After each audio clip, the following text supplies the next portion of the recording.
কোহিনূর হীরা, যার সাথে জড়িয়ে আছে ৫,০০০ বছরের ইতিহাস। ভারতের এই বহুমূল্য রত্ন বর্তমানে ইংল্যান্ডের রাজপরিবারের শোভা বৃদ্ধির কাজ করছে। তবে আপনাদেরকে জানিয়ে রাখি, পৃথিবীতে কোহিনূরের থেকেও অনেক বড় এবং দামি হীরে রয়েছে। তবে সেগুলো নিয়ে মানুষের মনে ঠিক অতটাও কৌতূহল নেই যতটা কোহিনূর নিয়ে রয়েছে। কারণটা একটাই, আর সেটা হলো এই কোহিনূর হীরে হলো অভিশপ্ত। এই হীরে আজ পর্যন্ত যার কাছেই গেছে সে বরবাদ হয়ে গিয়েছে। তার জীবনে কালো ছায়া নেমে এসেছে, আর এর থেকে বাদ যাননি মোগল সম্রাট শাহজাহানও। এমনকি এই হীরের অভিশাপে ধ্বংস হয়ে গিয়েছে অনেক বড় বড় সাম্রাজ্য। এখানে একটা ইন্টারেস্টিং বিষয় হলো, এই কোহিনূর হীরে আজ পর্যন্ত কখনো বিক্রি হয়নি বা এটি কখনো নিলামেও পর্যন্ত ওঠেনি। প্রতিবারই যুদ্ধ অথবা ছলনার মাধ্যমে এই হীরেটি হাত বদল হয়েছে। এই অভিশপ্ত হীরেটি পাওয়া গিয়েছিল ভারতবর্ষে, কিন্তু এরপর ক্রমাগত হাত বদল হয়ে বর্তমানে এটি ইংল্যান্ডে পৌঁছেছে। ভারত এবং পাকিস্তান স্বাধীন হওয়ার পর থেকেই এই দুই দেশ কোহিনূরকে ইংল্যান্ড থেকে ফেরত আনার দাবি জানিয়ে আসছে। এবার প্রশ্ন হলো, কোহিনূর কি ভারতে ফেরত আনা সম্ভব? কোহিনূরের বর্তমান মালিক কেন কোহিনূরের অভিশাপ থেকে মুক্ত হলেন? কিভাবে এটি ভারত থেকে ইংল্যান্ডে গেল? আর কেনই বা এটিকে অভিশপ্ত বলা হয়ে থাকে? আপনি এই সমস্ত প্রশ্নের সঠিক উত্তর এই ভিডিওটিতে পাবেন। বন্ধুরা, আমি অনন্যা রয়েছি আপনাদের সাথে। আজকের ভিডিওতে কোহিনূর হীরের অজানা ইতিহাস আপনাদের জানাবো। সাথে এটাও বোঝানোর চেষ্টা করব বর্তমানে কোহিনূর হীরা ভারতে ফেরত আনা সম্ভব কিনা। তাই ভিডিওটি অবশ্যই শেষ পর্যন্ত দেখুন। আর চ্যানেলে নতুন হলে অবশ্যই সাবস্ক্রাইব করে দিন নতুন ভিডিওর আপডেট সবার আগে পেতে।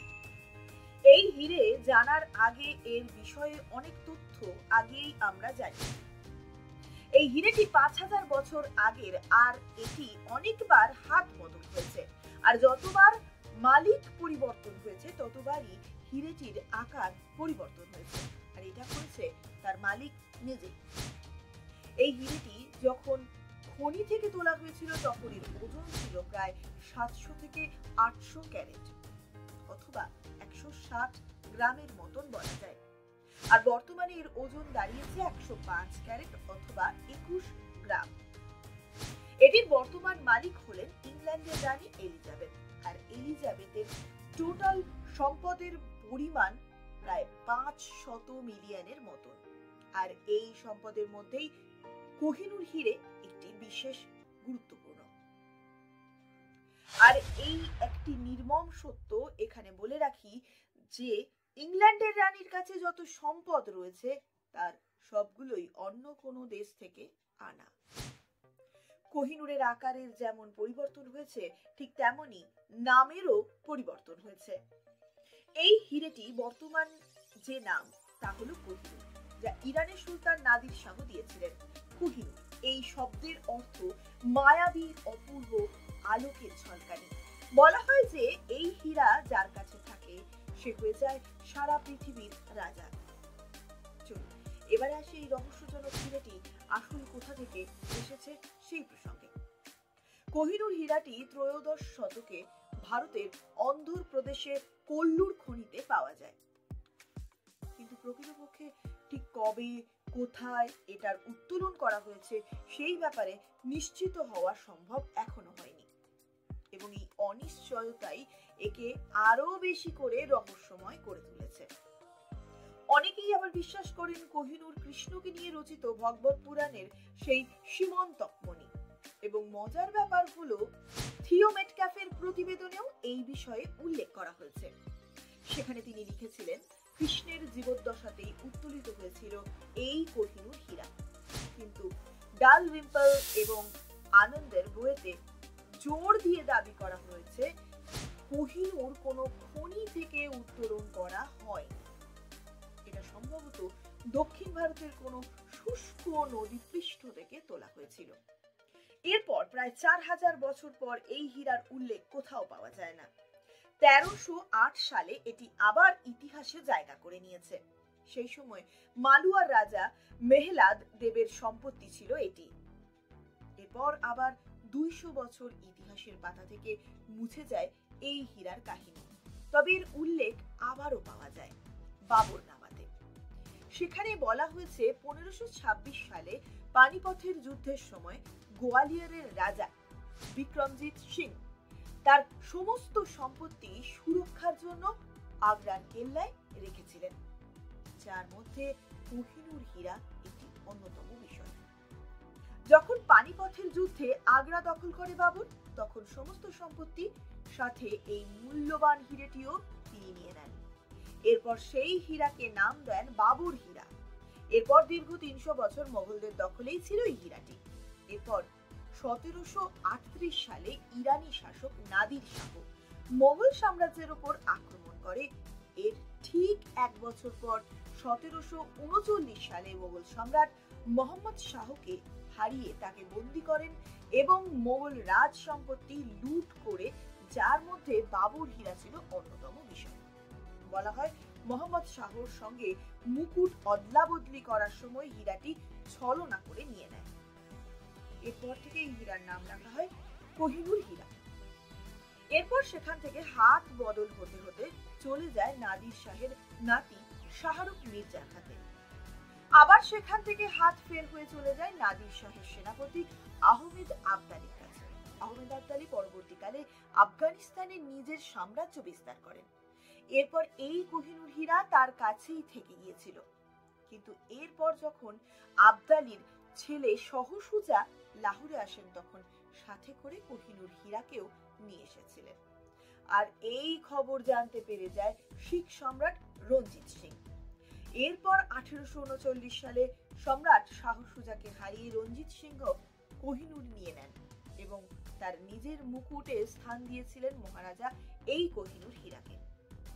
তবে মহারাজার মৃত্যুর পর হীরা চলে যায় তার ছেলে দিলীপ সিংহের কাছে। তবে ততদিন ব্রিটিশরা ভারতে পদার্পণ করে ফেলেছে। 1849 সালে রাজা দিলীপ সিংহের সঙ্গে ব্রিটিশদের ভয়ানক যুদ্ধ হয়, আর এই যুদ্ধে দিলীপ সিংহ হার মানেন। দিলীপ সিংহ এবং তৎকালীন গভর্নর ডালহৌসির সাথে লাহোর সন্ধি স্বাক্ষরিত হয়, আর সেই সন্ধি মতে দিলীপ সিংহের কাছে থাকা কোহিনূর হীরা দেওয়া হবে ব্রিটিশ রানী ভিক্টোরিয়াকে, এমনটাই কথা হয়েছিল। এরপর সেই হীরা 1850 সালে লর্ড ডালহৌসি লাহোর থেকে মুম্বাইতে নিয়ে আসেন কোহিনূর হীরাকে। সেখান থেকে লন্ডনে পাঠানো হয় হীরা। এরপর 3রা জুলাই 1850 সালে লন্ডন থেকে রানী ভিক্টোরিয়ার কাছেই থেকে যায় এই মহামূল্যবান হীরাটি। এরপর আবার রানী ভিক্টোরিয়া পুনরায় কাটিং করেন এই হীরাটিকে। এরপর রানী মুকুটে ধারণ করেন এই হীরা, আর এইভাবেই কোহিনূর হীরা হয়ে যায় ইংল্যান্ডের রাজ সম্পত্তি। স্বাধীনতার পর ভারতের প্রথম প্রধানমন্ত্রী হয়েছিলেন জওহরলাল নেহেরু। কি হতো যদি নেতাজি সুভাষচন্দ্র বসু থাকতেন ওই সময়? তাহলে কি তিনিই হতেন ভারতের প্রথম প্রধানমন্ত্রী? তাহলে আজকের ভারতবর্ষ কেমন হতো? তাহলে যদি এমনটাই জানতে চান, অবশ্যই কমেন্ট করুন আমাদের কমেন্ট বক্সে।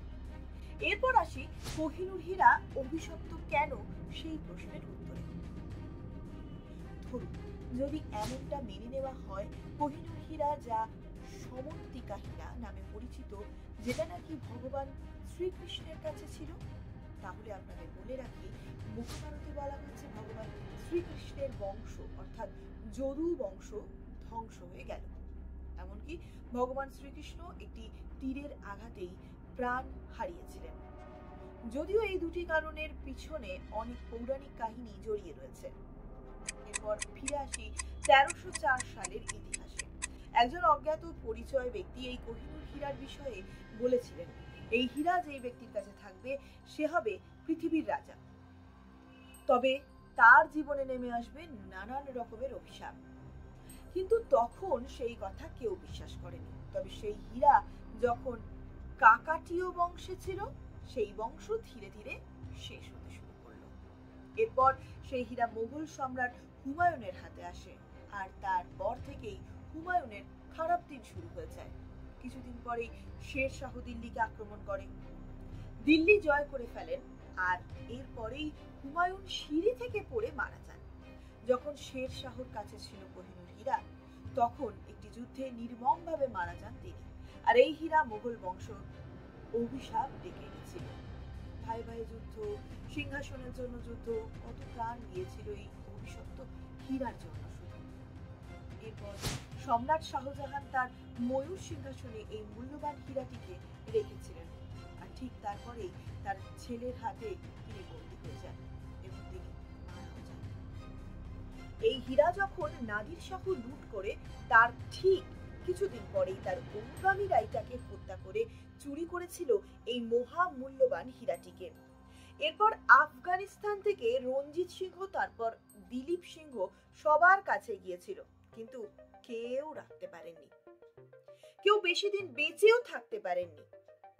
এরপর সেই হীরা চলে গিয়েছে লন্ডনে রানীর কাছে, কিন্তু সেই লাহোর সন্ধির কারণে সেই হীরা লন্ডনের তথা ইংল্যান্ডের সম্পত্তি হয়ে থাকবে। যদি কোনোদিন সেই চুক্তি বাতিল করে ইংল্যান্ড, তবেই সেই হীরা ভারতে আসবে।